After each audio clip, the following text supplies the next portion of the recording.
bisita.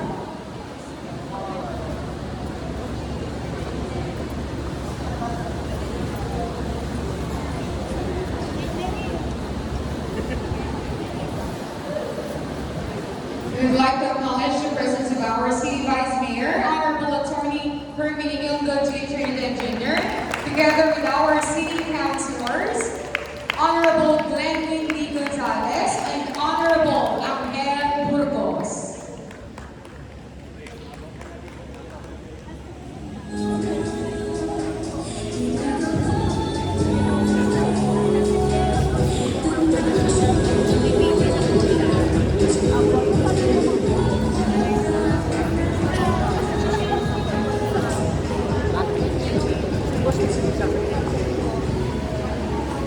And to give us a message of support, may we call on our City Vice Mayor, Honorable Attorney Hermenegildo J. Trinidad Jr.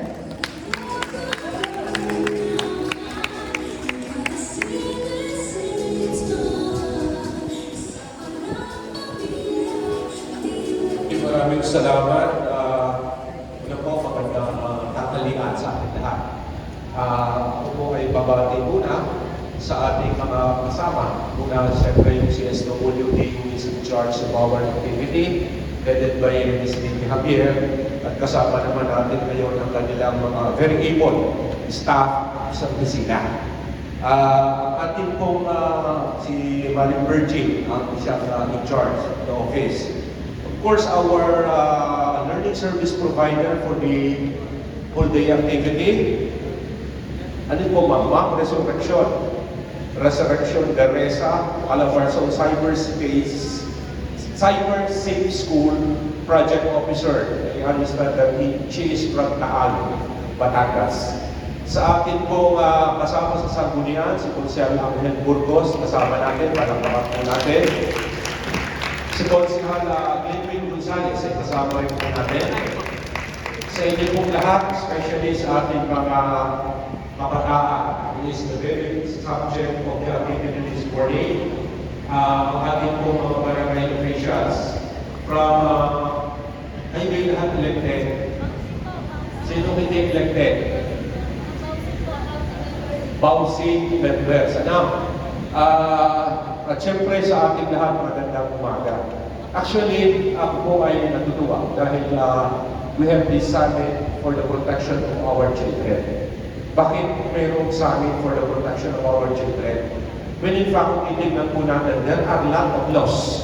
Ang dami po nating batas pertaining to the protection of children. As a matter of fact, ang inyong pong Vice Alcalde ay isang practicing lawyer. And sa araw-araw po na ginawa at sa aking araw-araw na buhay, hindi lalagpas ang paghapon that I will not encounter any problem involving children and family. Napakarami po. Nakakalungkot din na karamihan, hindi ko lang alam. I just don't know if our learning service provider will able to confirm. But oftentimes, balancing.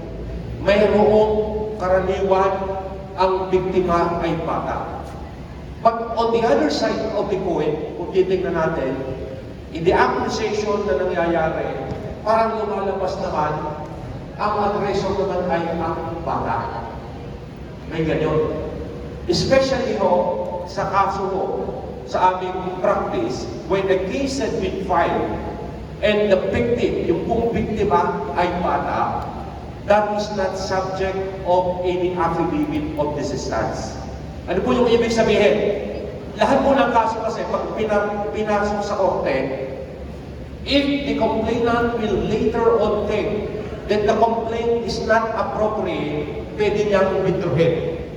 O kaya nagkasundo ang pamilya, pwede withdrawin ang kaso. So what will happen?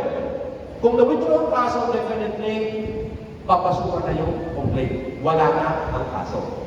However, today, pag nag-file ng kaso and the victim is bata or minor, whether the same is tama or mali, or whether at the end of the day, nagdalawang isip na maaaring palang mali. So I had to withdraw. hindi pinapayagan ng husgado. So anong problema? From the outset, hindi mo ba, nanalo ba yung bata? Tatandaan niyo po, ako ho ay abogado, ulitin ko. Ako na magsasabi sa inyo, pag may kaso sa husgado, walang nananalo. Bakit? Una-una, sa bata, it will continuously drag. Lalo na pagka ang kaso ay mga rape or lascivious act, sinasabi ko mga hudiyan, I'm not trying to discourage, but of course, ang tinatabi natin, if that is true or tunay, you have to stand. Kailangan kayuan natin. Kaya naman, ang problema, kung mayroong medyo hindi naman talaga totoo at karaniwan ay natuturuan lang to conform with the complaint, pag-isipan. Kasi pag dumating sa korte, talagang hinimayin lahat. Kung nagyari naman totoo, the bata will be definitely natuturete. Ngayon, bakit sa dami ng batas, still, ang dami pa rin biktima ng bata? Still, ang dami pa rin natin problema. And that's primarily the reason why we are conducting this summit. Hindi para sa inyong mga batang natin ito. Siguro naman sa maghapon na gagawin ninyo ay talagang kayo ay may matututunan. Kaya lang ang akin lamang, kami gusto namin kayong tulungan. Kami gusto namin kayong protektuhan. Pero sino pa dapat ang unang magprotekta sa ating mga sarili? Di ba tayo muna bago ang ibang tao? You have to do out your share. Kaya ngayon na lagi ko sinawan. Ang problema kasi po natin today, sa totoong lang, ito yung isang nakakalungkot na katotohanan. And this is a big question on my part. Bakit ang bata ngayon parang hirap kayong mag-handle ng problema? Not unlike in our times. Nung panahon namin, nakura kami ng teacher, napagalitan. Kahit kasalanan man o hindi namin kaya ikwento yan sa magulang. Bakit? Yung magulang hindi pa tapos na magkwento, ikaw pa rin napapagalitan. Di ba? But today, it's different. Totally different. 360 degrees turn around. Pag ang bata ay nagkwento, kahit sanitize yung istorya, pinili lamang yung magulang, alsabalunta. So, anong problema? May problema sa part ng bata that we do not know how to stand for our right. At the same time, tayo naman magulang, we are very overprotective. Yung sabi nga nila, dito ko naniniwala, sa sitwasyon na pagkasobra, lahat ng sobra ay masama. Kaya nga po siguro ito yung dahilan why we need to have a continuous program or activities for our youth to remind everyone na bata man kayo, you have a role. Bata man kayo, may karapatan kayo. At bata man kayo, hindi naman kayo pinababayaan ng ating pamilya, ng ating komunidad, ng ating gobyerno. So we are joining collectively in order to promote, to protect, uplift, and everything that is necessary for the protection of our youth. Kaya nga ho yun ang ating laging ipinakikiusap. Ako ho, sa totoo lang buhay, I joined politics, at siyempre alam ng mga ito, at my very young age. Ako ay nasa almost late 20s ko lamang. And when I became the Vice Mayor of the city way back in 2004, nasa late 20s din ako.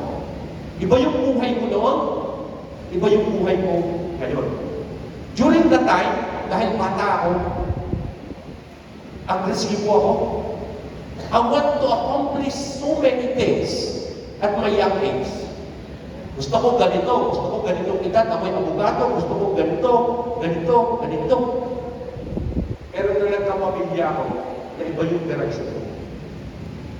And especially, when ako'y nagkaanak, iba na yung definition ko ng success and accomplishment.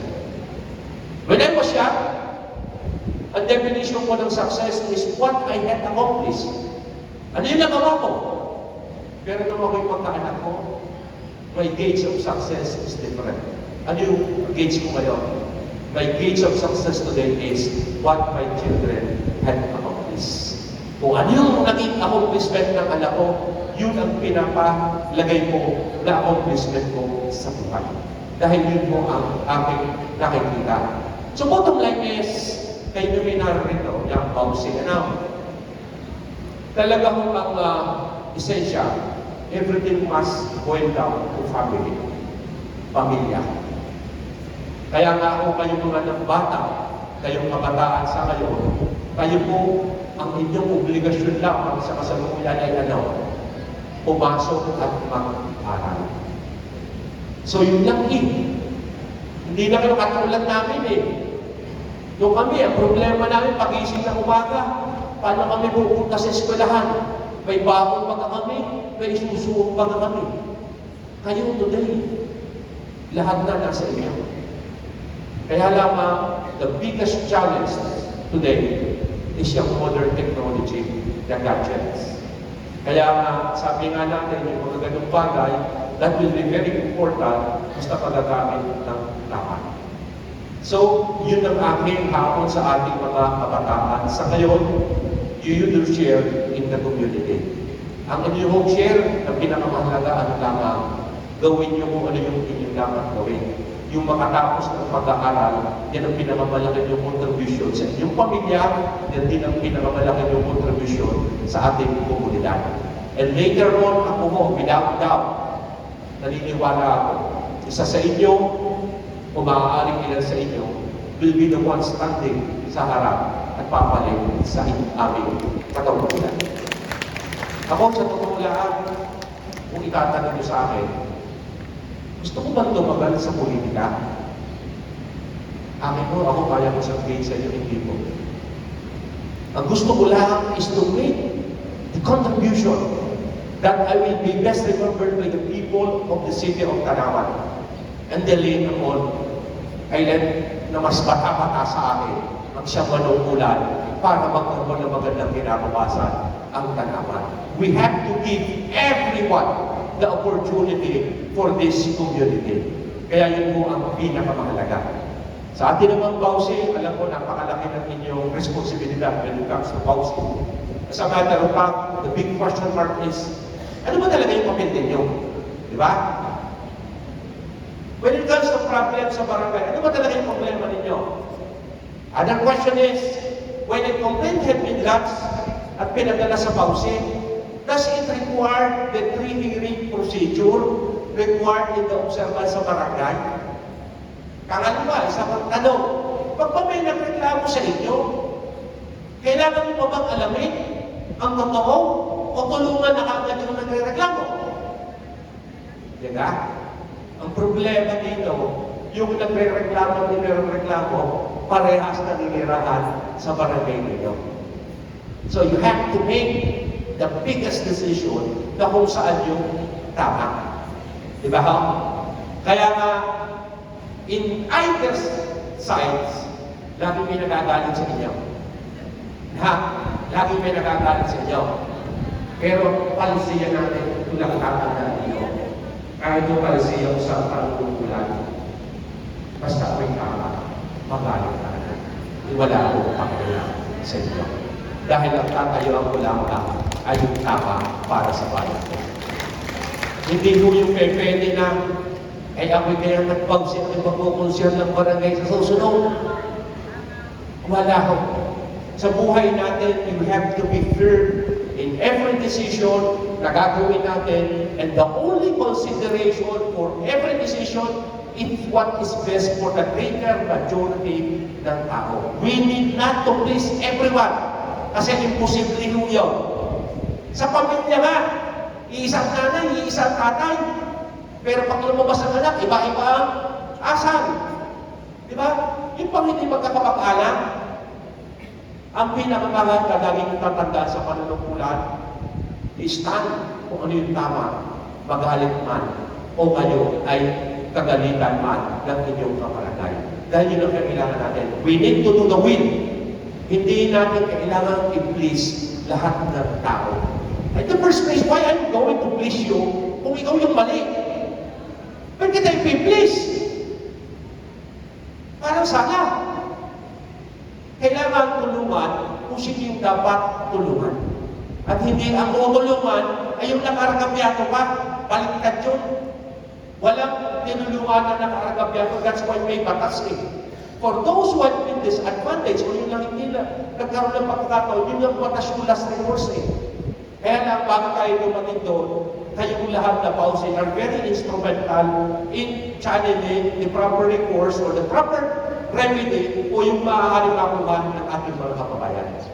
So sa inyo pong mga ginagawa, ako po ay nagpapasalamat at lagi kong sasabihin sa inyo, ang intama na pamantayan, gawin niyo lamang kung ano yung tama. Regardless kung ano yung sasabihin sa inyo. Otherwise, if you cannot stand on it, ako na magsasabi sa inyo, umalis na kayo diyan. Ay, umalis na. Bakit? Unang-una sa sarili niyo. Alam niyo, sa buhay natin, maaari natin maloko lahat ng tao at merong isang hindi natin kayang lukuhin. At nakakaalam ng totoo. Sino? Sarili natin. Di ba? Sarili natin. Wala nang iba. Kaya nga aking laging sinasabi, sa lahat ng gawain, lagi yang may risk. Di ba? Lagi yang may sinasabi na hindi maaari. Pero kung ikaw sa sarili mo, naging totoo, regardless na marinig mo, hindi ka man lamang kakapahan o kukutukan dahil sa totoong buhay, ginawa mo lamang kung ano yung tama sa sitwasyon. At yun ang dahilan kung bakit po natin ito. Okay ba? So, sa umaga po ito, magmay ng papasalamat sa bawat isa at kayo ay naging bahagi ng isang napakagandang programa. At ito sabi, ang foundation kung talaga natin lagi ay itong mga kabataan ito. Kaya po yun ang ipinapasalamat natin. That's why, kanina po, kung makikita nyo, maaga pa po dito kanina ha. Ako ay alas 9 nung isa. Although the program is 8 o'clock. At nung sinabihan ako ng dalawang yun, ay alas 8 rin ang schedule. Kaya lang po, kami po ay may budget hearing kanina. Kaya po, in order to save time at para magamit yung oras ng maayos at maganda pare-parehas, kami din po ay pansamantalang nagpaalam at ako naman ay nagpasabi sa ating learning service provider na kami ay babalik. Because what is important is yung ginagawa namin na budget hearing.